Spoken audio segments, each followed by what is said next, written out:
So I think let's start the session. So hello everyone. A very good morning to all of you joining us from different parts of the world today.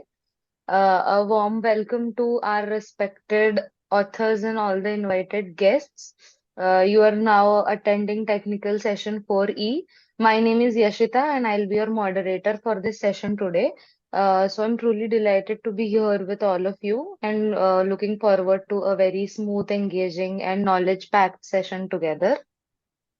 So, on behalf of the Global Knowledge Research Foundation and GR Scholastic LLP, it gives me a great pleasure to welcome you to the 10th International Conference on Information and Communication Technology for Competitive Strategies, ICTCS 2025, Jaipur, India.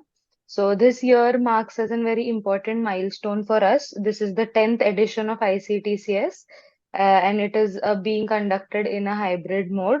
So the physical conference was successfully held yesterday in Jaipur, and today and tomorrow, which are 16th and 17th December, we are connecting virtually through Zoom. So wherever you're joining us from today, thank you very much for being a part of this special edition. So let's make the most of our digital space together. So we have an excellent lineup of presentations scheduled for this session, which will be covering diverse ideas, research, and innovative approaches. So I'm sure you'll find today's discussions very informative and engaging.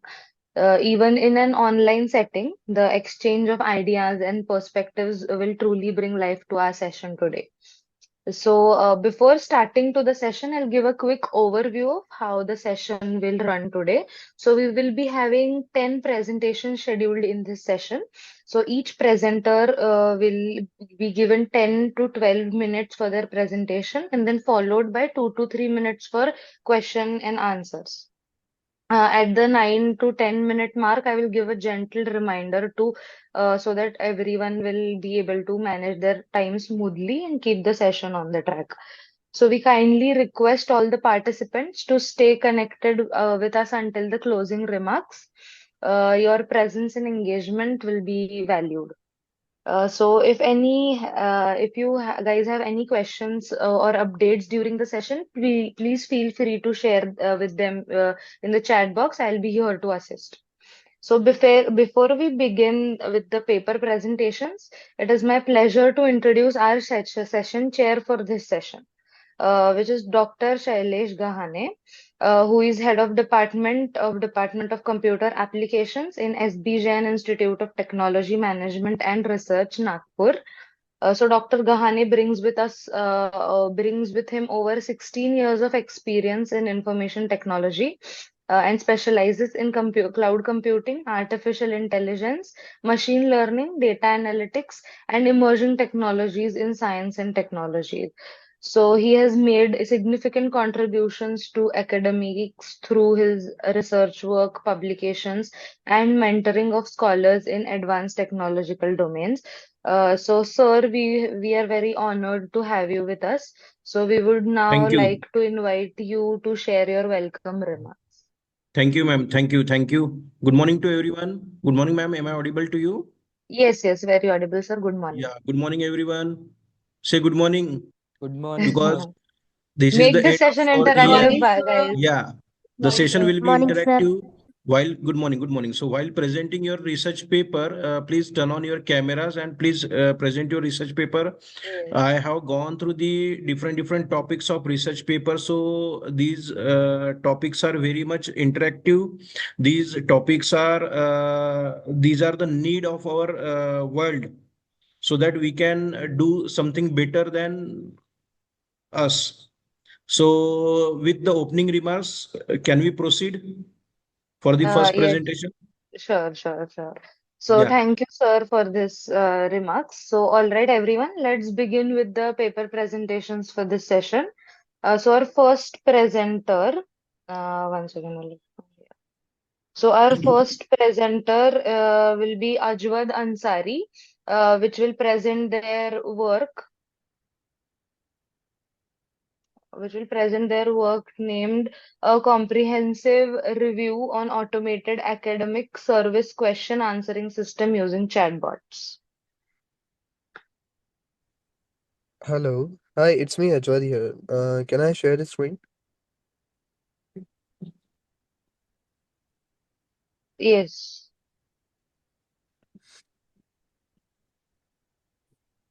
Wait, I'll stop sharing my screen.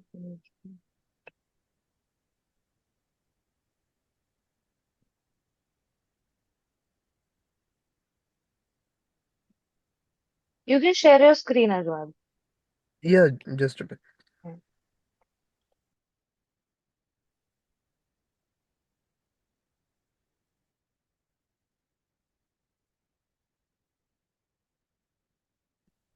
Hello. Hello. Yes, you can Yes, yes, start. you are audible. Yeah, thank you.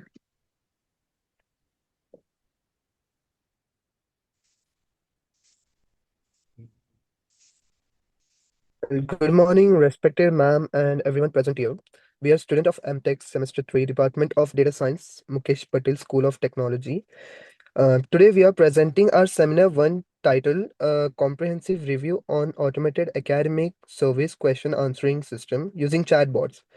Well, this work is presented by Ajwad Ansari, which is me, Aryan Singh and Bhavyan Ramani, the co-authors, under the valuable guidance of Professor Dr. Archana Lakhe. Well, introduction to AI-powered question and answer system. With the as we know that there's a rapid growth in the educational institution handling student queries manually has become very difficult. AI-powered question answering systems, especially chatbots, helps us to solve this problem. Using natural language processing, students can ask questions in simple language and receive instant responses also. These systems help the students to improve and get more engaged and reduce waiting time and also streamline the administrative works. Evolution of chatbot technologies. Initially, the chatbots were rule based, right? They worked on predefined rules and keyword matching, which weren't much accurate. Search system lacks context awareness and also could answer only very basic questions like what's the admission fee or office timing, and they weren't accurate enough to answer the complex queries. Advancement in machine learning. Later, the machine learning technique like hidden Markov model and conditional random fields were introduced. These improved the language understanding and accuracy. ML-based chatbots could learn from past interaction, but at the same time, they required a large data set, which weren't easy enough to use in the conventional computers or laptops. Well, performance evaluation of chatbots. This slide shows a comparison of weighted and macro random forest models. The weighted model achieved an F measure of around 0.870, while the macro model ranged between 0.861 to 874, 0.874. Well, integration with LMS. Modern chatbots are integrated with learning management system, which is LMS, like Moodle, Blackboard, and Google Classroom. They help students with assignments, submission, accessing study materials, and tracking academic progress. Future system may include voice-based interaction also, and AI analytics also. This can be added within this. Well, talking about BERT and knowledge graph, advanced question answer system uses BERT along with knowledge graphs. The knowledge graph structures academic data and BERT extracts the most relevant answers. This approach significantly improves contextual understanding and accuracy. Well, talking about the key advantages of NLP-based question answering system are these system provide instant answer. They are available 24/7 and support students across time zones. Whatever the time constraint is, student don't have to worry about whether the teacher will be available or not. They also reduce administrative workload and are cost efficient at the same time. Well, challenges in AI-powered question answer system. Despite the advantages, challenges exist. Chatbots may lose context in long conversation and may struggle with regional dialects or informal languages. Additionally, development and maintenance of such systems are expensive due to the low graphics and the RAM of the local computer available. Security and data privacy. Well, the academic chatbots handle sensitive students' data. Therefore, strong encryption, authentication, and compliance with GDPR and FERPA are necessary. Continuous monitoring is required to prevent data breaches. These data leak may lead the students to not have the data in the secure hands and may lead to some misinformation or leaks and problems where the emotional talking about the emotional intelligence and limitation. Chatbots lack emotional intelligence and they cannot understand the emotions, as we know, or empathize the students. As a result, responses may feel robotic, which can reduce user trust. For the further presentation, I would like to hand over to my co-author, Aryan Singh. My name is Aryan. I'm the co-author of this paper. I will be discussing about the limitations. So limitations about the in these models are they have poor context retention. They don't remember previous things properly. Then they need high quality data, and uh, we should combine AI with human support. If there is any like uh,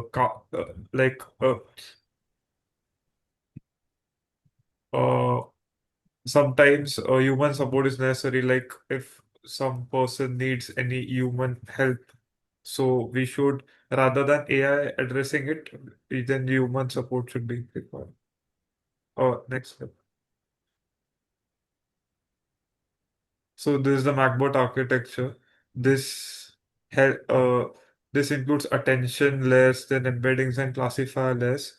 Helps to improve the understanding of complex queries, and MacBot extracts precise answers. We give it the input in form of passage and questions. From this, it extracts the answers properly.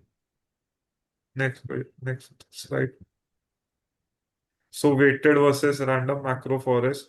By seeing this graph, you can understand that the weighted random forest model shows a steady accuracy increase.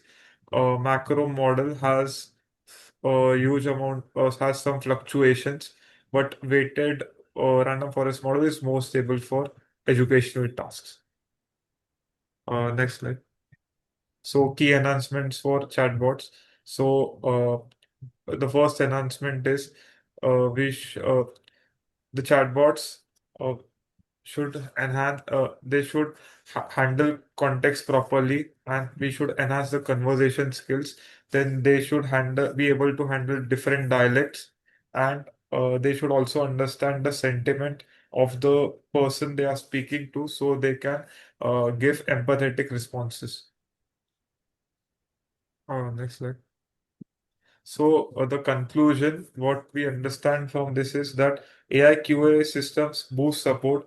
They may reduce workloads of faculty members and staff, but they can't replace humans since they don't have human level of understanding. However, due to ongoing research and updates in this space, hybrid scalable and student focused systems are being created. Yeah. So future trends, what is happening in this is that chatbots are expanding to different applications like WhatsApp, Telegram, etc.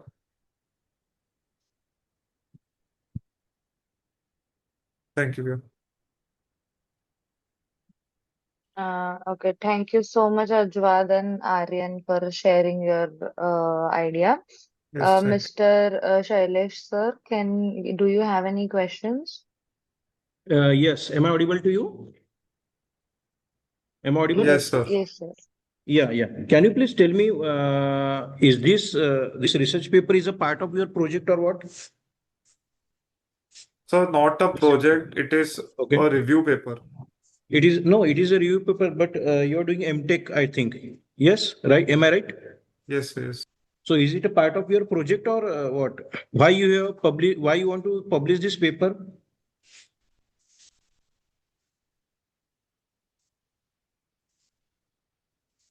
Ajwad, Ajwad or Yes. Aryan? Actually, we are focusing on studying and comparing the anal analysis and existing automated academic service question answering system. That's the main reason, Okay. sir. We have worked on this, and also at the same time, this is a part of academic too. Okay, so if we look towards the practical part, so can you please tell me the practically what are the challenges you are facing? Yeah. First one major challenge is we Hmm. faced while making this is data collection and uh, assuring the data quality. This was the first major challenge we faced. Uh, Mm-hmm. then the second was the context handling was difficult, which is in real usage the student asks follow-up questions, and maintaining Okay. those context across multiple turns is challenging for the chatbot. Yeah, as such we Okay. faced. Yes, Okay. sir. Okay. Fine. Thank you so much. Yeah. Thank you. Okay, welcome. Okay, can you stop sharing your screen, please? Yeah.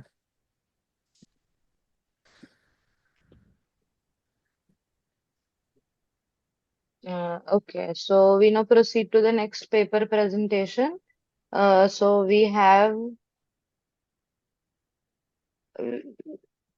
have Hilda F as paper presenters, and uh, she is going to present her work named as an efficient hybrid deep learning architectures with odd even weighted average pooling for prenatal depression detection. So, is Hilda here in the meeting? Yes, ma'am. Shall I start? Yes. Start sharing your screen, please. Okay, ma'am. Yes.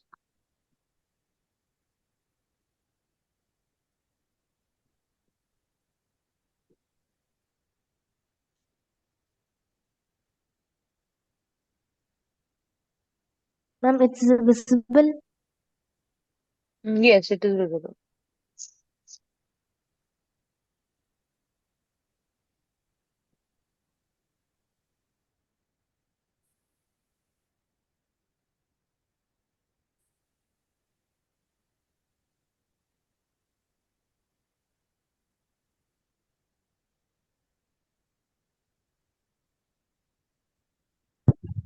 Good morning, sir. Good morning, everyone.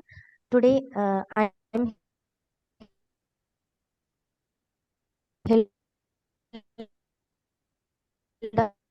T. My co-author is Dr.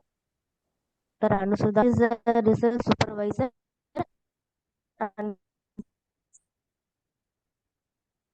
serves as the paper title is Depression Reduction. And these are the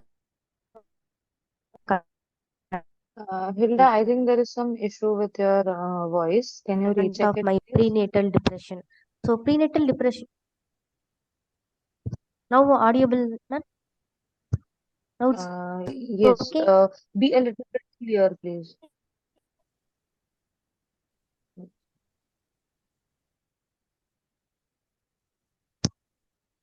Shall I start, ma'am? Hello, Yes. You ma'am. can start. Yes, please. Okay, uh, okay, sir. In introduction part, I explain about what is prenatal depression. So prenatal depression is nothing but it is a antenatal depression. It's a one kind of depression that occurs during a pregnancy period. It is not just a normal mood changes. It is a continuous feeling of sadness, anxiety, hopelessness, fatigue, and changes in sleep and appetite also. Most of the women find it difficult to concentrate to work and loss of interest in daily activities. So the prenatal depressions can occur due to hormonal changes, stress, and previous mental health condition. So this prenatal depression not only affect the mother and also affect the developing baby. So the detection of prenatal depression is very important in today world. So this is main motivation of this work. Here, several research papers have explored a different method of AI techniques for detecting the prenatal depression detection. So, in that, early work used a traditional machine learning model such as logistic regression and basic classifier. It achieves the AUROC values around 60 percentage, and many deep learning models such as RNLST model and deep neural networks and the traditional machine learning models such as random forest, XGBoost, and support vector machines also used for detecting the prenatal depression detection. And recently, the advanced future enhanced models such as SEOE, that is a systematic enhanced optional embedding model, also used to detect the prenatal depression detection, and it achieves the F1 score is 0.8 percentage, and also using a EEG based spatial pattern analysis also used, and to achieve accuracy is 88 percentage. So from the literature survey, several papers have explored the focusing on prenatal depression reduction using AI technique. In that, they provide a valuable informations and some clear research gaps have emerged that include challenges with a small sample size. That means most of the studies uses a limited data set. They did not explore a large data set. And next one is the generalizability issues. And next one is the unexplored multimodal approaches, then limited predictive accuracy, and lack of standardization evaluation metrics. So my research to address these challenges and overcome these challenges by exploring a hybrid deep learning model to improve the accuracy and generalizability. And next the research objective models for detecting a prenatal depression using mental health assessment Recording in data from progress. pregnant women, and to integrate a odd even sequence based weighted average pooling, representation, and learning efficiency. And the next one to evaluate and improve the key performance metrics, including accuracy, sensitivity, specificity, and AUROC curves, and compare these performance metrics of the two proposed model using odd even sequence based weighted average pooling. This is the objective of my research. And next move to the block diagram of proposed work. First, I collect the data collections, then pre-processing, then future extraction, and next one is the model development. In that, I used a CBLL model, and next one is the CBGG model, and finally evaluation metrics. Next, I could explain the detail about the proposed work. In this proposed work, I introduce a odd even sequence based weighted average pooling with a CBLL and CBGG model for detecting a prenatal depression reduction using a pregnant woman data. So in that, first data collection processing technique.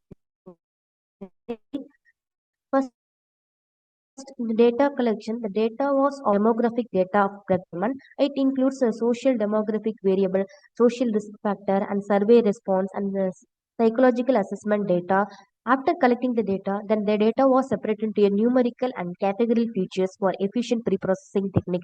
So in this pre-processing technique, I used three technique, the advanced technique, that is iterative imputer. It was applied to handle the missing values efficiently, and the next one is the robust scaler. It was used to scale and normalize the numerical features. And another technique is one hot encoder. It was used to encode the categorical variable. So after process the pre-processing stage, all the features were transformed to fully numerical format for model training and further analysis.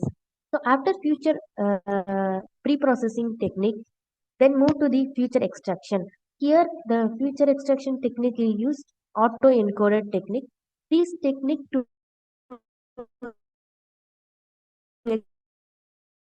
extract the meaningful information and capturing the most important pattern, and it then reconstruct the original data while minimizing a reconstructing error and ensuring a meaningful future learning. and the resulting compressed feature set represent the essential characters of mental health assessment data. And these future extracted output are used as the input for developing the hybrid deep learning model. Then after feature extraction, then move to the final stage, that is a model development. Here, after feature extraction, the output of this feature extraction, the model classification stage, and which is performed using odd even sequence based weighted average pooling incorporated in the hybrid deep learning model. And before I'm explain about the model development, I will explain what uh, weighted average pooling. Then the pooling technique used in convolution neural network, where each value in the pooling window is multiplied by weight, and the weighted sum is normalized by the sum of weights, and it gives a more important to specific features within the pooling window, and it also while reducing the impact of less relevant ones. And these method enhance the future discrimination and improve a model performance in tasks such as classification and deduction. And this weighted average pooling in mathematically represented x sub I is the element in pooling window, and w sub I is the corresponding weight, and the average weighted average pooling output is y is equal to summation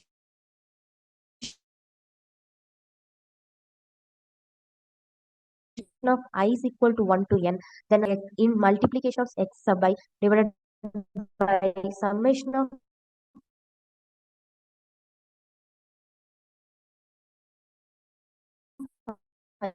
I is equal to 1. The average is to preserve the important future uh,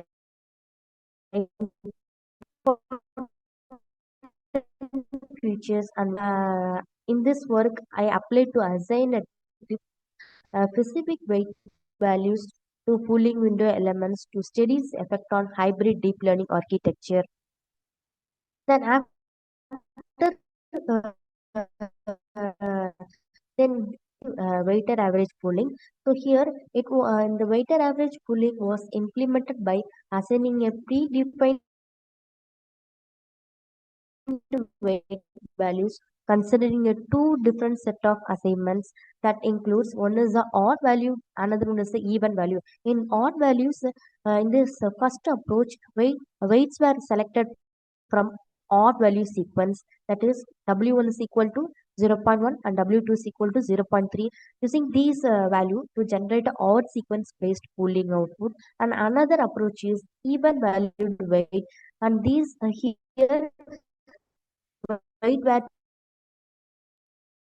chooses from W2 is equal to 4.8 to generate an even sequence based pooling output. So by using these two assignments were evaluated to determine how odd even sequence influence the performance of GBLL model and CBGG model. And next one the classification stage. Hilda, Here, just to remind you that 1 to 2 minutes, within 1 to 2 minutes, you'll have to wrap. okay, Yeah. okay, ma'am. I finished it. Yeah. Next one is the proposed model, CBLL model and CBGG model. And after future extraction output, that output is fed to the this proposed model. The CBLL model is nothing but is a bidirectional layer with two LSTM layer, and it capture both spatial and temporal differences in the encoded features. It uses one convolution layer and weighted average pooling using odd and even sequence based additional LSTM layer are used to capture the deeper hierarchical temporal relationship. And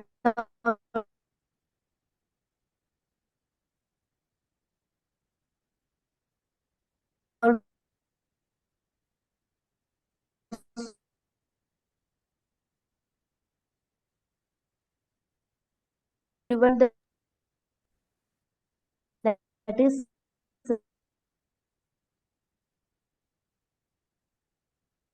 Hello. Hilda, your voice is great revenue. breaking. Your voice is Yeah, breaking Hilda. again. Hilda, just one question from my side because your voice is not audible properly. Just one question from my side. Through this research paper, what you are going to propose exactly? Hilda, am I audible? I think she is not in the meeting. Yeah, yeah, She's yeah. not in the meeting. Yeah. Okay, fine. So we can proceed for the next presenter. Okay, fine. So Yeah. let me see.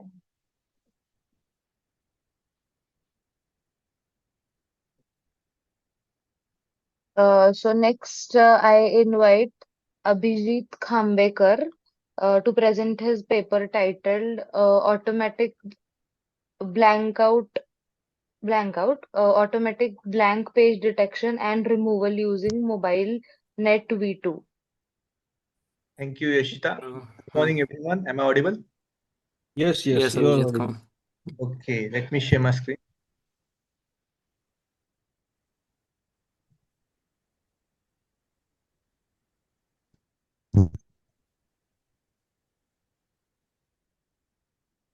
Is my screen visible?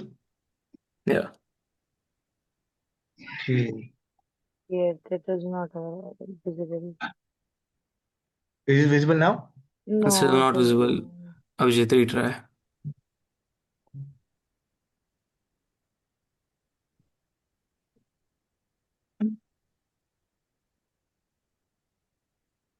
If it's not working, it's fine. Ruswin, do we have a copy of that? You can share it if you want to. Just a second. Okay, it's working now. Yeah, it is visible. Hmm. You can start. Okay, so good morning, everyone. Today I'll be presenting our project Blank Out, which is automatic blank page detection and removal using MobileNet P2. Our project addresses a common but a very overlooked problem in document processing, which is accurately detecting and removing blank pages from scanned PDFs. This project was developed by Abhijit Khambekar, Kaustubh Thackeray, and myself, Raja Ruswin, under the guidance of Dr. Aarti M. Karande. Can we have the next slide? Okay, so every day organizations scan through documents such as exam papers, legal files, and administrative records. During scanning, blank pages are often introduced uh, due to scanner errors, backside errors, or just plain blank sheets.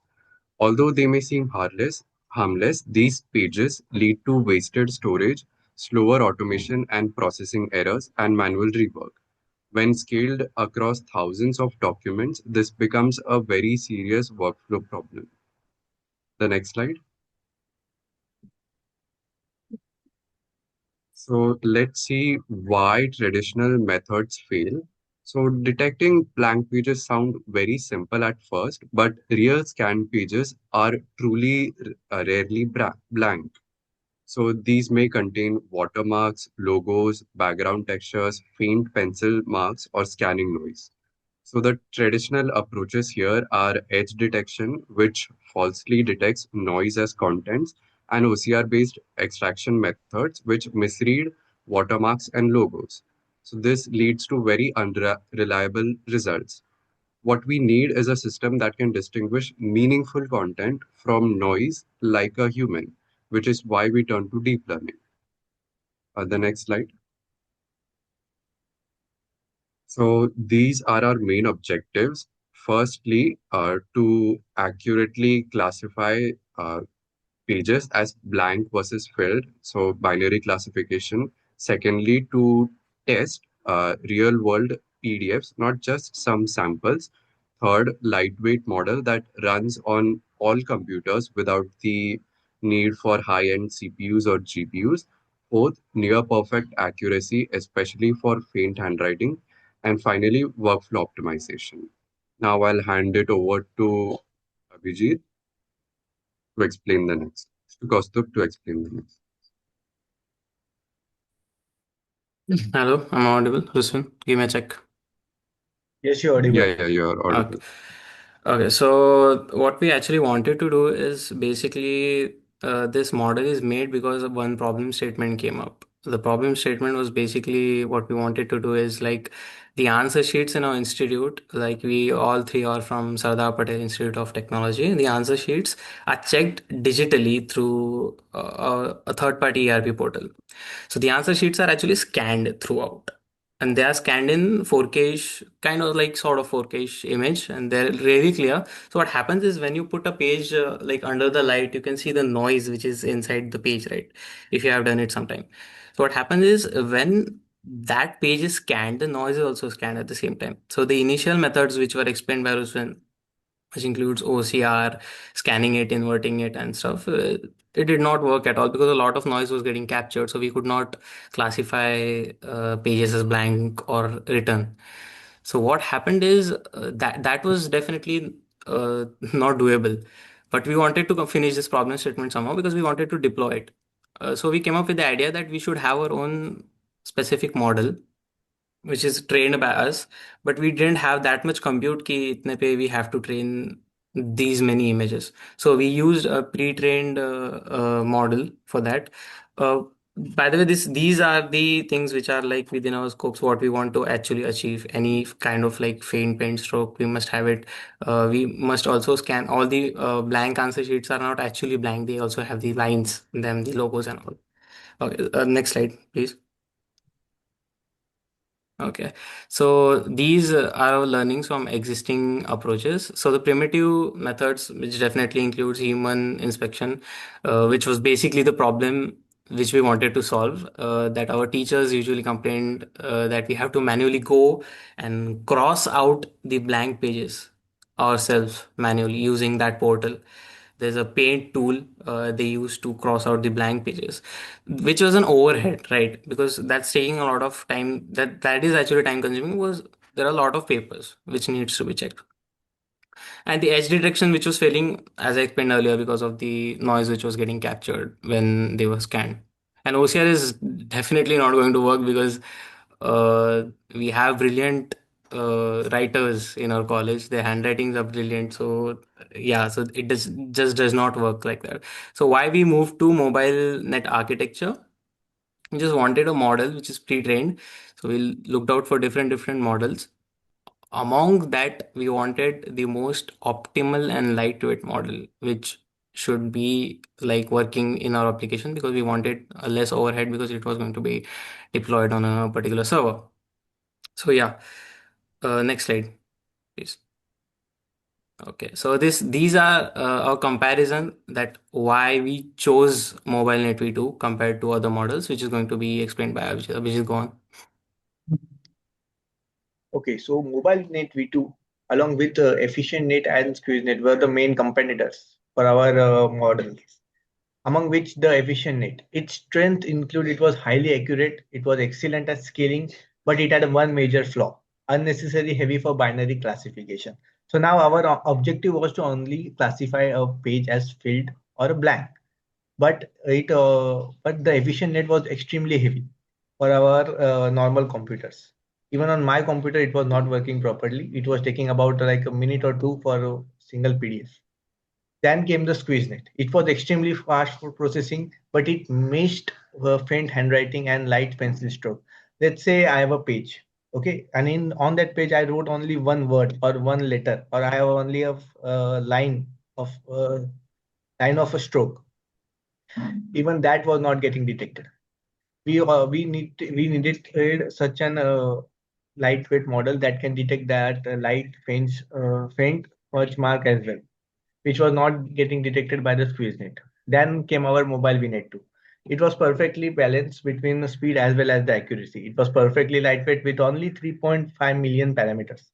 It was very robust. It handled all kinds of faint marks, smudges, and tilted pages. It was no, it was very compatible with the normal computer as well. It run on my laptop as well, which is of 8 years ago.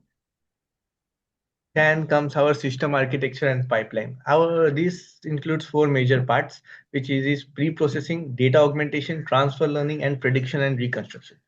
In pre-processing, we convert all the PDF into images and then resize into 224 times 224 because it is the input size for the mobile VNet 2 architecture. Then comes the data augmentation. We in here we handle all the real world distortion. Where if a page is scanned, it can be tilted. Sometimes it can be tilted. Sometimes it can be zoomed in or zoomed out. These kind of things happen. These are normal errors. So we also took that into consideration, and we handled real world distortion, which includes rotation of 10 degrees, plus and minus, horizontal or vertical flip, zoom in and zoom out, horizontal and vertical flips as well. Then comes the transfer learning. Now this is the cream to the top of our layer. We didn't need the entire mobile vignette architecture. So we froze its base layers and we created our own custom classifier layer, which includes of three main components: the global pooling layer, dense a 32 neuron dense layer, and a one sigmoid layer. To put it simply, what all three does is that the pooling layer takes the most important features from the page, which include the lines, the watermarks, the handwriting, and everything else. Then the 32 layer dense sigmoid layer takes the handwriting and all that stuff. And then the final sigmoid layer uh, converts it into a probability distribution where if the probability ratio is between 0 to 0.45, it will be considered as a blank page. And if it is 0.5 to between 1, it will be considered as a field page. Pretty simple. And then prediction and reconstruction. We classify each page as blank or filled and then reconstruct only filled pages into clean PDF. Automatic logging and metadata is also stored as well. Now we also maintain the sequence of the pages. Let's say from page 1 to 10 are filled, from then 11 to 15 are blank, and then 16 onwards is filled again. So the pages in between will be deleted, but the sequence will be remained from page 1 to 11, then 16 onwards. Let's come to our experimental result, the real world performance. Now we tested our blank out model on 150 real exam PDFs which we got from our examination center, which include a total of 4,800 pages, out of which 1,420 were correctly identified as blank, 3,340 pages were correctly identified as filled, 0 pages were misclassified as filled, and only 40 pages were misclassified as blank. Now, this only happened because they were of either of smudge marks or very small words, which can be further added into our blank out model to perform to increase its accuracy. Overall, we had 99.17 accuracy. Our F1 score for 99.41, and we had a perfect AUC curve. Each page took 0.1 to 0.3 seconds. A normal PDF in our college consists of 32 pages, and each page took about 0.1 to 0.3. So overall PDF took almost 5 to 6 seconds only. Now our system outputs a clean PDF as well as an Excel report. The Excel file records the original input file name, the uniquely generated 10-digit proof. Now this 10-digit proof works as a proof for to connect with the original document with our updated document. And it also contains logs of the exact time of the document when it was processed and the total time it was taken to clean the PDF. This gives the user a clear and reliable record of the process file. Now, at the end, in conclusion, what were blank out delivers exactly? It is fast and accurate for blank detection, very lightweight, it is robust, and it is gives zero false positive. We achieved all of our objectives here, and for our future scope we have some ideas which were uncertain category: making flagging page that needs actual human review, multilingual support trained for complex scripts and languages, handwritten classification, deeper level content, and layout intelligence combined with complete documentation understanding. Thank you. It was a great, interesting presentation. Sir, do you have any questions? Mm. Yeah, hello. Hello. Hello. Just your study is very good actually. So can you please tell me which data set you have used for the Yeah, testing the that was a document? part we actually did not include in the PPT. I will give you a brief on Okay. that. So what happened is we took, with the permission of like our mentor, Dr. Aarti Mm-hmm. ma'am, we took actual 500 answer sheets from our Okay. examination department. From your For the, college. yeah, from our college. It was really Okay. difficult to get that, but we somehow Yeah. managed to do it because it's really confidential. We can't just take answer sheets. Mm-hmm. These were genuine Yes. answer sheets, which were not even checked. So Yeah. initially we took 500, and then we segregated it for training and testing, and then we took out some more because the future scope also includes an AI agent which will go through all the pages and it will give a suggestion ki how much marks is like the answer. So that sort of thing. Okay, so another question is from my side. Have you made any product or software development Yeah, in this Arushan, can you research brief paper? him on that, please? Tell about the deployment thing that we just integrated. We had two things. One is a website, and other is a local app as well. Yeah. Yeah, we So made the backend using Fast API and our front end was Okay, fine. The study yeah, is very good and which will be useful for your college. yeah, Let's Yes. commercialize it and go ahead. Yeah. yeah. Thank you very Thank you. much. Thank you Thank so you. much. Thanks a lot. Thanks a lot. Thank you. तसं नाही लागत तो लागत नाहीये म्हणूनच त्याला बोलवलं हे मी केलेलं आहे नाही का हा लॅन केबलनी कनेक्ट होत नाहीये फक्त एवढं सांग त्याला म्हणूनच त्याला बोलवलेलं आहे.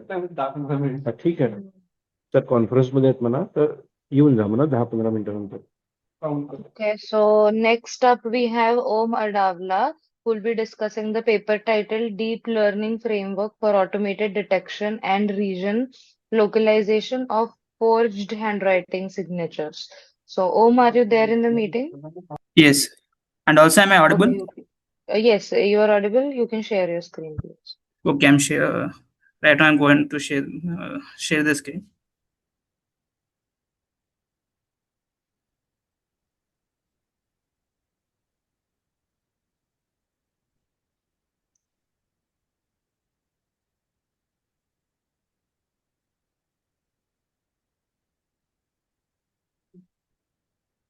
So, is the screen visible?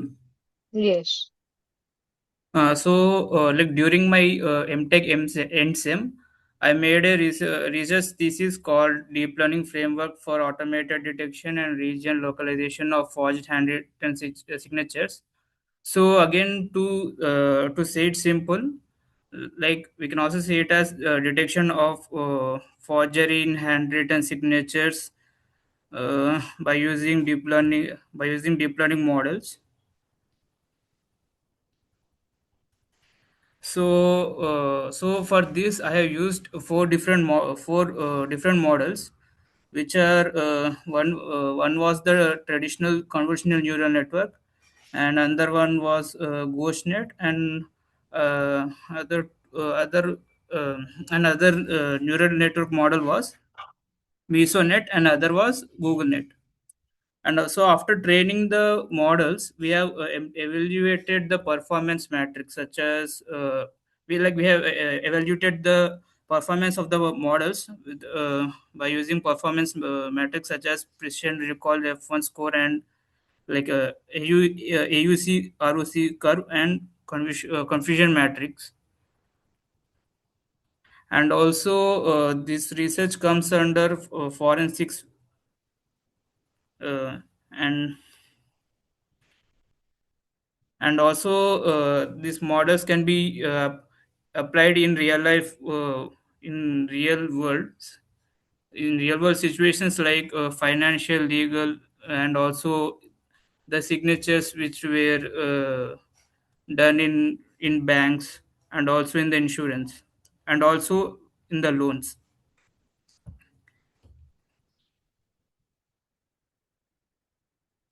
During the research, I have gathered 10 literatures. So since we don't have enough time, I'll try to summarize the whole literature survey. So for CNN and GoogleNet, the authors have applied those models on the signature forged data sets, but those were only one. They have applied those the models on only on single data sets, and also the common gaps in the literature, like in each literature where the authors have applied on only on single data set and did not show the performance metrics, or you can simply say that they only showed the accuracy part but not other performance metrics such as recall, F1 score, and precision. And also coming to Mesonet, like Mesonet was introduced and like it was mainly applied on uh, deepfake images. And for GhostNet, it was just introduced. It was introduced recently and applied on CIFI 10 datasets. Actual CIFA 10 dataset is actually like it has a combination of general images, and and that author performed the GhostNet on these images.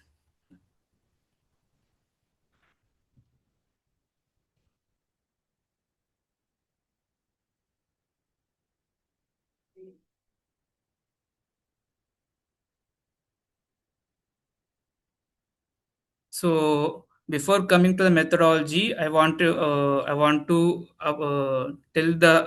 how I done like how the proposed approach happened. So first, what I did was I have done that data pre-processing where I have resized the images into 128 cross 128, and I have and what I and also uh, naming the separate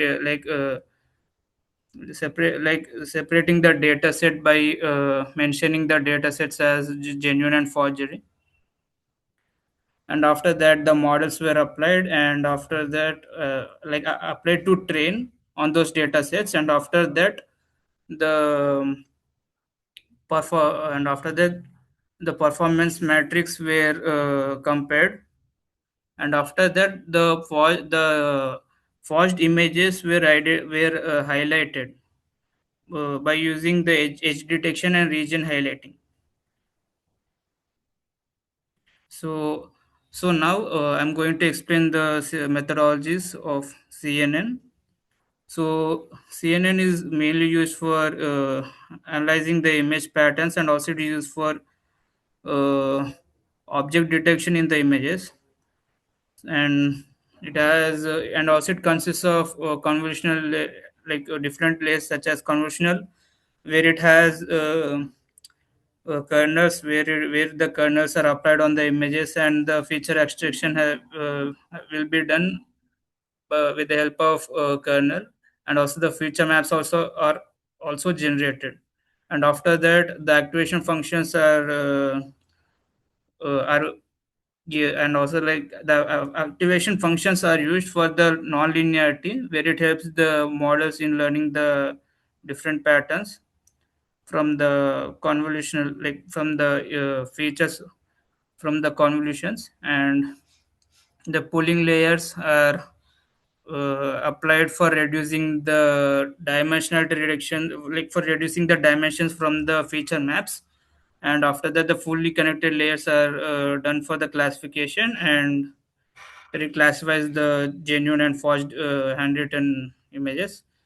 And the sigmoid function then, and also the sigmoid activation function is used for it is used as, like it acts as an output layer, where because it classifies the images as genuine or forgery. So in this architecture, so this architecture says that like the like for the CNN architecture, the input image is given with given in 128 cross 128 cross 1, like 128 cross 128 says height and width of an image, and 1 represents the channel of that image. And it has three convolutional layers, where each convolution layers has different filters with the same size. And also the ReLU activation function is used, where it introduces the nonlinearity, where the where the model can learn the different patterns from the convolutional feature maps. And it is and also this is followed by max 2 cross 2 max pooling layer, where it reduces the dimensionalities of those generated feature maps from each convolutional layer. And after that the outputs, and after the third convolutional layer, the output from the convolutional layer is then flattened into one dimensional vector, and it is passed through the dense layer, like the final layer, which has 128 neurons, and again the relief actuation is used. And after that, the dense out and after that the dense output layer, which has one neuron, means it classifies the image, like whether the final image is forged or genuine. And also the sigmoid activation is used, which helps in the classification. Okay, Om, so you have 2 minutes remaining. Okay, I'll try to complete this in 1 minute. Okay, Yes, like other sure. methodologies. Okay, so the remaining methodologies are GhostNet, GoogleNet, and MesoNet.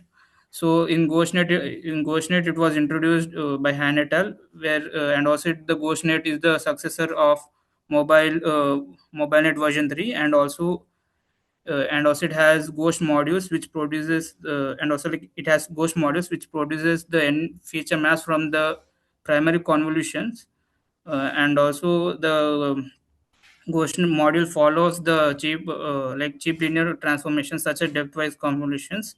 And also because of that it could create additional Ghost features, and also which reduces the number of parameters, and also the flops are also like reduced without sacrificing or disturbing the quality. And also it has the Ghost bottleneck layer, which was inspired from MobileNet. And also it has shortcut connections which improves the gradient flow, and also which improves the training. And it uses straight to depthwise convolution, which helps in the downsampling, which also which directly enhances the image performance. And also in GhostNet it uses global average pooling, which also reduces the dimensions. And after that, again, the final images were able to be classified with the help of sigmoid activations. And also like GoogleNet has inception layers it, where it has different it has different sizes of convolutional layers, such as 1 cross 1, 3 cross 3, and 5 cross 5. And 1 cross 1 is it's mostly used for dimensionality reduction, and also it helps the in maintaining the computational efficiency. So Mesonet was Mesonet comes under two versions, which is Meso 4 and Meso Inception 4. And Meso 4 is actually like it has like the name Meso 4, like the number 4 represents four convolutional layers, which is followed by the dense layers. Uh, and also in this it is followed by the and also in this it is followed by batch normalization and max pooling layers, where in each convolutional blocks it is followed after a convolution it is the batch normalization happens, and after that the max pooling all is done. And again the sigmoid function is applied for binary output, which is genuine or forged. And meso inception is also like it is same as mesonet, but for each convolution layer the one like the inception layers are applied for better feature extraction.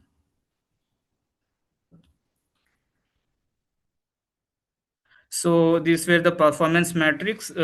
So like I applied that I have applied this proposed approach practically, and I got these results, where CNN showed a bit lesser results, which is 93%, and other remaining models showed the accuracy rate of 96%. And also I have for showing the results, I have used the confusion matrix, and also I plotted the accuracy and loss graphs from the training like of the training and validation rate of accuracy and loss. And also so this is the main part where where you can see that the forged images were highlighted, where the edges are highlighted with the help of CV2. Like I have used the CV2 library, and also in that CV2 library I have used two functions, which is canny and find contour, and where the canny is used for for detecting the edges of the forged signatures, and the contours are applied on those edges. So these are the results of other models. So you are done with your presentation, right? Okay, thank you. Okay. Sir, do you have any questions regarding this? Yeah, can you please tell me what are the future enhancement through this particular research paper? Sir, feature enhancement, sir. Yeah, future enhancement. So feature enhancement means what do we say? So like in the convolutions where where the kernel extracts the it extracts the features, sir. Like first I have trained the genuine images, and after that the forged images, sir. So in that, so during the training, the forged images where its edges are where its edges were detected with the help of with the help of kernels. And for feature enhancement, the other models such as GhostNet and BSONet were used, where it where it duplicates or generates the feature maps, where Okay, it okay. generates Thank the you. feature maps, and also because of that it could easily generalize, sir. Yeah, yeah. Thank you. Thank you so much. Thank you so much, sir. Yeah. Okay, so up next we have Vidya Vikashini P, who will be discussing her research paper titled E-Agriculture and Rural Development, Bridging the Digital Divide in Farming Communities. So, Vidya, are you there in the meeting? Yes, ma'am. Can you hear my Okay. voice? Yes, you can share your presentation, please. Yes, ma'am. Yes, you can begin.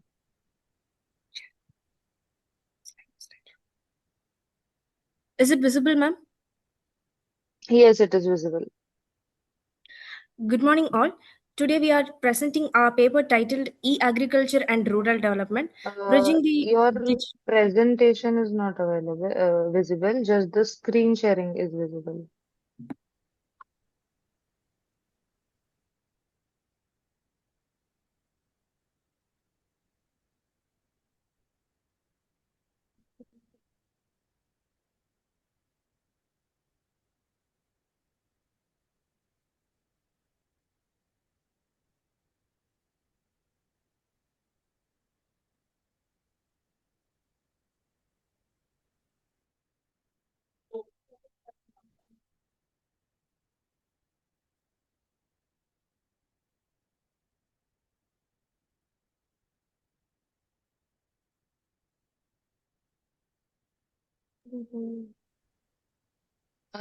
It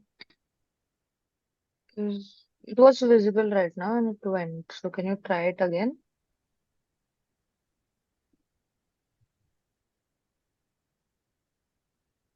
Ma'am, now? Now it is visible. Check once. Yeah, it is visible now. You can start the slide. Yeah. Yes, ma'am. Good morning, all. Today we are presenting our paper titled E-Agriculture and Rural Development, Bridging the Digital Divide in the Farming Communities. First, for the intro, the presentation focused on how digital technologies are transforming agriculture.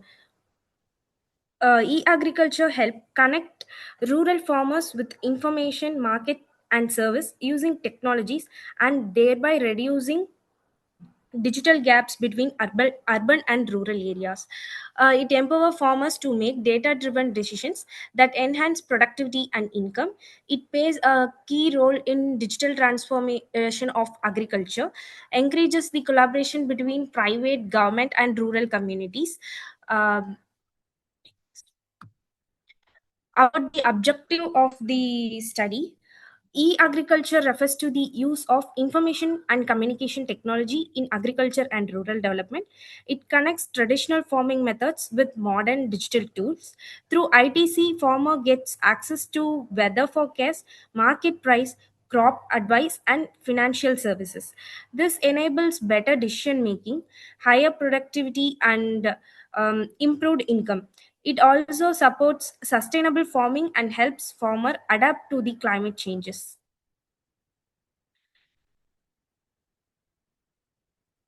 The main objective is the factor influencing the adaptation of e-agriculture, identifying the challenges of ITC that limits in rural areas, study successful digital agriculture model, suggest policy measures to promote inclusive rural digitalization. Importance of e-agriculture in today's scenario, as we are moving towards a digital world, e-agriculture plays an important role in improving agriculture productivity and profitability. It provides timely and accurate agriculture information that can help to improve market access, and price and transparency can be ensured and promote sustainable farming practices. Overall, it helps in strengthening the rural livelihood. Role of ITC in agriculture. Through internet platforms, farmers can access e-markets and training portals, which can help them regarding gaining of knowledge. And crop monitoring and precise farming assistance can be done through GIS and remote sensing. Through mobile technology, the weather alerts can be obtained, and pest warnings can be done, and price updates will be obtained. Digital finance enables mobile banking, insurance, and secured payment for farmers. Key drivers of e-agriculture. Vidya, sorry to interrupt. Your slides are not moving. It is still on the introduction page. Stop share.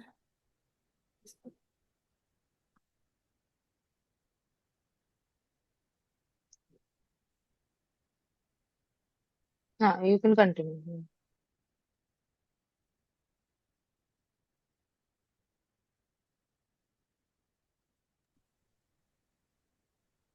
Key drivers of e-agriculture adaptation. The major drivers of e-agriculture adaptation includes increasing mobility connection, supportive government policy, and partnership with local entrepreneurs, and digital literacy and capacity building programs that train farmers to use technology effectively. Challenges and barriers. Despite its benefit, e-agriculture faces several challenges, such as poor infrastructure and internet connectivity is a major barrier in rural areas, and low digital literacy ion among farmers तुमको exists. मैंने adopt ये किया था ना वो High cost of ITC tool, lack of local language content, and financial constraints are faced by small and marginal farmers, which can be a major challenges and barrier. Over to my teammate for next slide.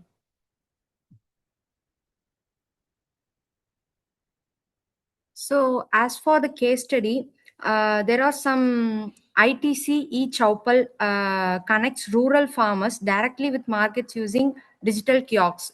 It provides real-time information on prices, weather conditions, and best farming practices, helping farmers reduce dependence on middlemen and increases income.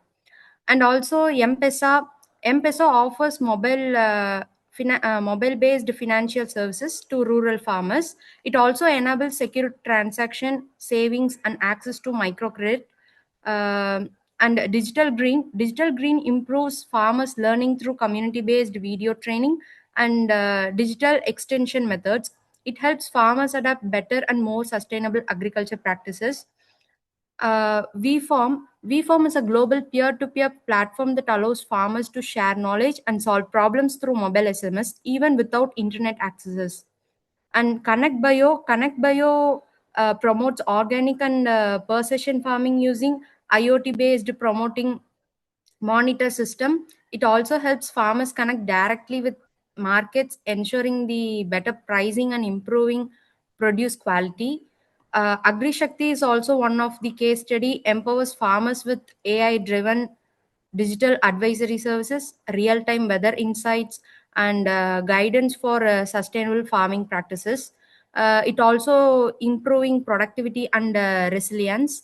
And for the policy recommendations to make e-agriculture successful, strong policy support is very important. First, the government must invest in rural digital infrastructure such as internet connectivity and mobile networks. Without proper infrastructure, technology cannot reach farmers, right? Second, public private partnership should be encouraged so government supports and private innovation works together. Third, digital content must be available in regional and local languages so farmers can easily understand it. Farmers should be trained in digital skills and financial literacy because technology is useful only when people know how to use it. Finally, the institutions supporting agriculture must actively promote ICT based solutions, and the impacts on e-agriculture includes clearly visible in rural areas. Farmers experience higher productivity and better income because they receive timely information. Market access improves, allowing farmers to sell their products and fair prices. Digital platform also promote financial inclusion by providing access to banking, insurance, and credit services. Another important impact is improved resilience to climate changes as farmers can prepare for weather changes in advance. Most importantly, e-agriculture empowers marginalized groups such as women farmers and shareholders by giving them equal access to information and opportunities. As to conclude, the study highlights e-agriculture plays a crucial role in enhancing market linkages, ensuring price transparency, and promoting sustainability agriculture practices. Through mobile phone technology, internet platform, remote sensing, digital financial services, farmers are better connected to market, advisory services, and institutional support system. Uh, E-agriculture is merely a technology advancement, but catalyst for sustainable, inclusive, and resilient rural development. With strategic investment, supportive policies, and collaborative efforts among government, private organization, and rural communities, e-agriculture can be led to future where farming communities are digitally empowered, economically stable, and better equipped to face environmental and market challenges. And thank you. I guess I can. Okay, so it was a very nice approach towards the agricultural domain. So, Shailesh sir, do you have any questions? Yeah, Vidya, can you please tell me what are the future enhancement through this research paper? So can you repeat the question again, sir? What are the future enhancement you are going to do through this research paper? Using of AI and machine learning can be a good enhancement, sir.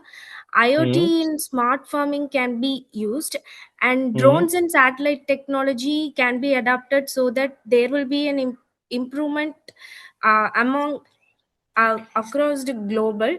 And spraying fertilizers and crop monitoring can be done with the help of drone and satellites. So have you Uh, made any software for this particular agriculture system? No, sir, not it. We are in the base level. We have we Hmm. have presented our paper, and we are on to uh, next stage. So we are Okay, okay, fine. preparing. Okay.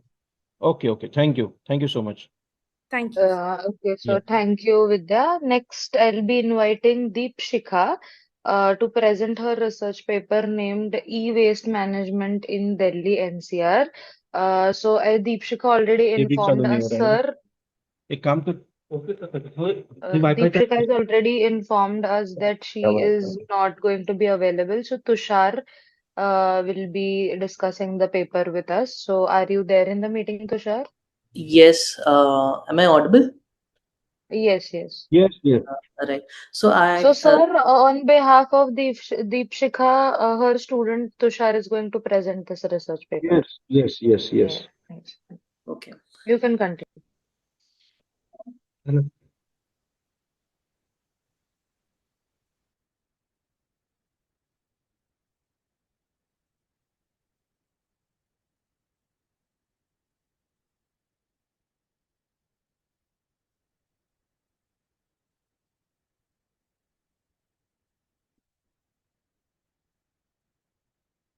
Is my screen visible?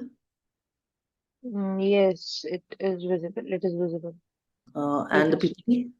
Yes, yes, you can start. Okay. So I'll start with the topic of the research, which is on e-waste management in Delhi NCR.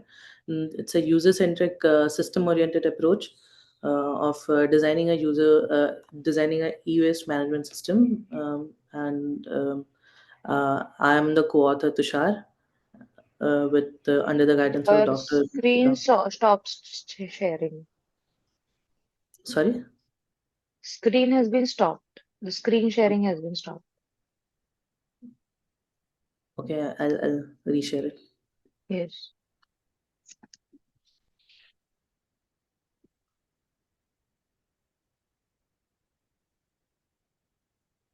Is it visible?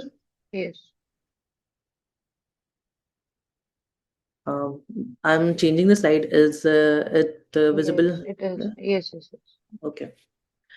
So as we can see, in our research, we found out that in Delhi NCR, there is a crisis of e-waste and e-waste management specifically, where 200,000 tons of e-waste is generated annually in Delhi NCR region, and 85% is handled by e-regulated informal sector, and 5,000 illegal processing units across the Delhi NCR, which we have mapped currently, is there. And our objective of this research was to get an life cycle of the e-waste currently in the ecosystem, and to identify the social and civic infrastructure gaps, and to study the global precedents, and evaluate user centric design interventions which is possible,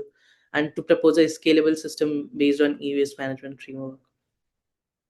Our methodology was first to empathize with the user, understand the problem on the ground, and define the systematic failures and stakeholders' need. Uh, we ideated and then uh, prototyped the design, and we tested the design as in user-centric evaluation tools. So I'll move forward. Uh, this is the map of Delhi NCR, where we identified around 13 to 14 zones currently. And as we can see that these are the zones where 50,000 people are directly or indirectly engaged in informal economy, and they are directly affected by hazardous e-waste, pollution, and e-waste management system. The workers are often unaware of the risk of dismantling the electronic waste, and without any proper ventilation and detesting, leads to exposure of harmful toxins. uh, so we got to the ground and did some research, collected the data, and found out our main research questions were, what are the major reasons for growing or the purchase of the mobile phones in the consumer market, and what are the disposable practice opted by consumers, and are the consumers aware about the prolonging of the lives of the mobile phones by repairing those. So we got the data where 46% of the user store old mobile phones at home, which is a large leakage point in the system. 20% gives device away informally with the friends and relatives. 11.2% of them sells to the scrap and dealers, informal sector, which directly enters to the informal sector. And then 3.8% of them um uses the recycling centers, and the house waste disposal is the minimal, but still the hazardous source. So around 400 and 500 data sets were recognized and evaluated. After that, we got into a define phase where we kind of defined what are the stakeholders, and what are the core systems challenge. Fundamental challenge was the coordination and integration between the stakeholders which perpetuated the entire hazardous, inefficient status quo. Then we move towards the primary need for immediate foundational, so safe, sustainable e-waste management infrastructure and environmentally sound management to protect human and environmental health, elimination of hazardous informal recycling practices. The secondary need was to promote the research and innovation in advanced recycling, raw material recovery, and improve circulatory and resource efficiency. The tertiary needs was to increase the public awareness, develop the economic incentives for participation, and strengthen the public private partnership. We in ideation phase got to know about three case studies where Sodong, South Korea has pneumatic waste management bins connected to underground tubes, and Amsterdam, Netherlands also had the floating dumpster canal, and San Francisco, USA used the AI robots to sort out the materials with the high precision.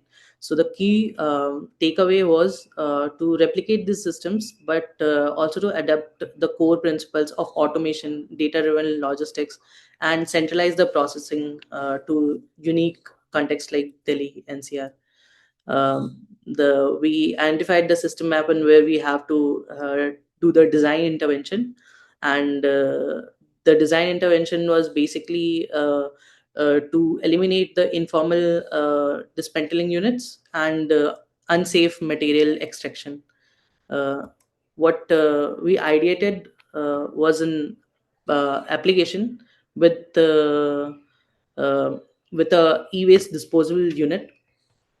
So the system will work like a citizen will have an application, mobile application, where he can go to the nearest smart e-waste bin kiosks, and e-waste kiosk bin can separate the e-waste by the IoT detection. It can detect that the e-waste is the bin is full, and then the solar powered e-vehicle will come and take the entire e-waste, and the formal recycling facilities would be provided to them in this particular system. Compartmentalized slot phones for batteries and cables, integrated solar panel, QR code interface for app detection, and IoT fill level sensors or proximity sensors can be used.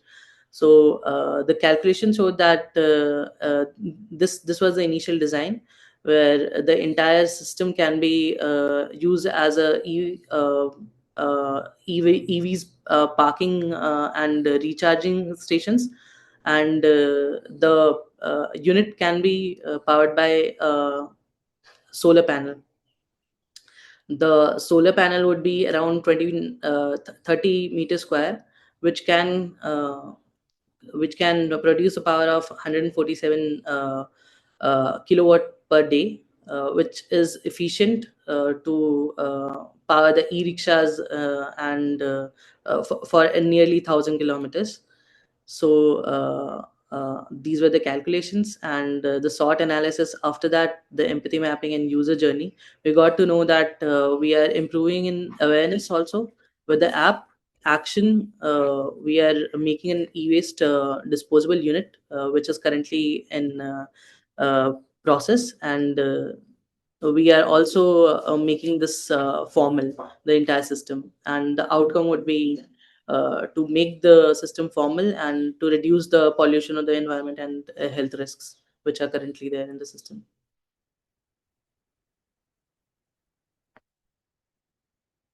So e-waste management is not only the technological challenge, but it's also a design challenge basically, and embedded in complex urban systems. So yeah. Uh, Okay. So, sir, do you Yeah, have any questions?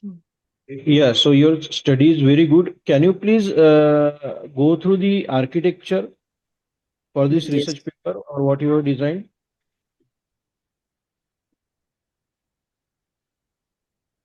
Which IoT device you have used for this research work? So right now we are using proximity sensor for the level filling of Okay. the bins, and And we is it are working testing. It is in condition? phase right now. Is it in working condition, or it is just a it is your planning? We have minimum. So we have a product, but Hmm. we are looking for mass manufacturing, and Hmm. we have moved to testing phase right now. So this product you have made and it is in testing phase, right? Right, right, right. Okay. So which kind of testing you are going to do for this product? We are first going to do user testing, a Okay. regressive user testing to the Mm-hmm. users specifically, and to the product itself, as a proximity sensors is going to uh, detect the bin Mm-hmm. or not, detect the e-waste or not, and how is it going to react. So we are In Delhi only? In Delhi sorry. only or what? The Yeah, location for the Delhi NCR. testing in Delhi only. Okay, okay. Fine. Thank you so much. Yeah. Okay. Thank you, Tushar, for presenting. Can I request one thing more? Can I present one more paper, which is Yes, that is in the queue in the last slot is yours. So do you want to do it right now? I can do it right now if I'm Okay. allowed to. So they have two papers to present, and the Yes, yes, next yes. Please paper go ahead. has is there. Please go Yes, ahead. okay. So you can share. Okay.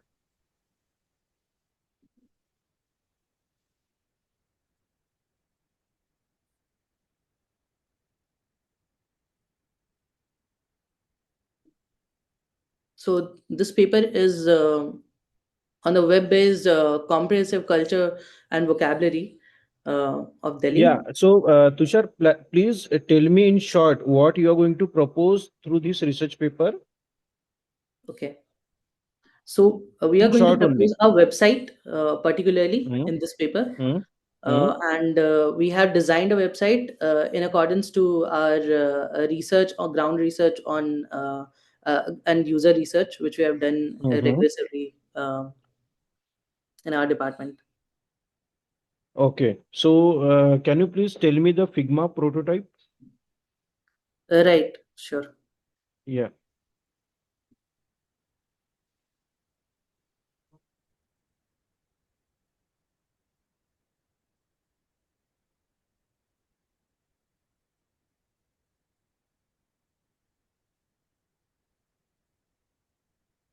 So these are the prototype, and Hmm. here's the link.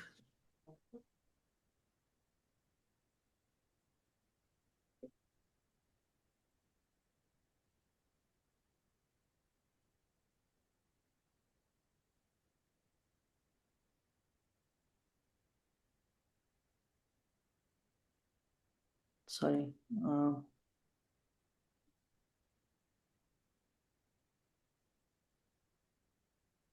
Can you show the prototype, like the website directly? yes, wait.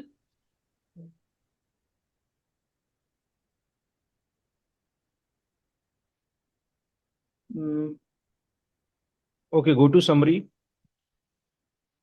uh, I think so. It's the link is Yes, uh, it is working, but due to this slide yeah, this. numbers, these are not visible. So please go to the summary part. Yeah. So here's the result. Basically, we Okay. have 30 participants, and Hmm. which is 16 to 35 years of age, where 40% were Hmm. male and 60% were female, specifically Hmm. in Delhi NCR evaluate. So 20 were remote usability tests, and 10 were in-person usability tests.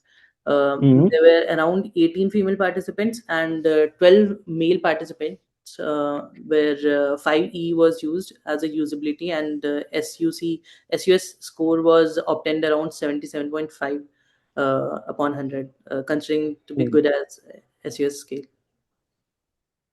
So the summary is basically the document cultural elements to comprehensively document the various cultural elements that define Delhi, including the history, geography, localities, cuisines, fashion, festivals, and architecture, to explore historical significance, to explore the and highlight the historical significance of Delhi, tracing its evolution from ancient times to present, to provide educational Okay, resources. fine. Your study is very good. Thank you so much. Sure. Yeah. Thank you, Tushar. Thank you. Should I stop Yes, the? yes, Yes, yes. yes, yes. Okay.